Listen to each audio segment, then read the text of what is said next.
കുഞ്ഞു കൊച്ചു കവിതകൾ. മഞ്ഞ. പാതയോരത്തെ അക്കേഷ്യാമരത്തിലെ പൂക്കൾക്കും ആർട്ട് ഗാലറിയിലെ വാൻഗോഗ് ചിത്രങ്ങൾക്കും ഒരേ മഞ്ഞയെന്ന് ഒറ്റ നോട്ടത്തിൽ തോന്നുമെങ്കിലും അവ രണ്ടും രണ്ടാണ്.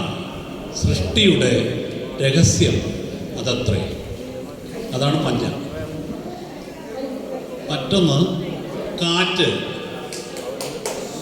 പുലരിത്തണുപ്പിലേക്കുണർന്ന നടക്കവേ മുറ്റമാകെ രാവിൽ മതിച്ചു നടന്ന കാറ്റ് വിതറിയ തേക്കിലകൾ ഓരോന്നും പെറുക്കിയെടുക്കവേ ചിന്തിക്കുന്നു, ഇപ്പോൾ ഏതു മുറ്റത്താകും ഇലകൾ വിതറിപ്പോകുന്നത്?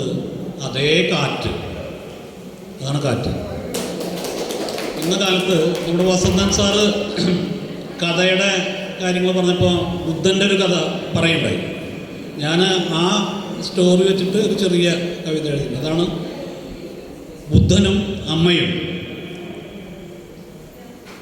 മരിച്ച കുഞ്ഞിന് ഉയിരേകണമെന്നമ്മ, മരിക്കാത്തിടത്തു നിന്ന് കടുകെന്ന് ബുദ്ധൻ. കടുകു തേടി ഏറെ അലഞ്ഞൊടുവിലമ്മ, മരിച്ചിടത്തെ ആയാലും മരിക്കാത്തിടത്തെ ആയാലും കടുകല്ലേ ബുദ്ധ, നീ എൻ്റെ കുഞ്ഞിനെത്താ. മരിച്ചിടത്തെ ആയാലും മരിക്കാത്തിടത്തെ ആയാലും കടുകല്ലേ ബുദ്ധ, നീ എൻ്റെ കുഞ്ഞിനെത്താ. അത്രേ.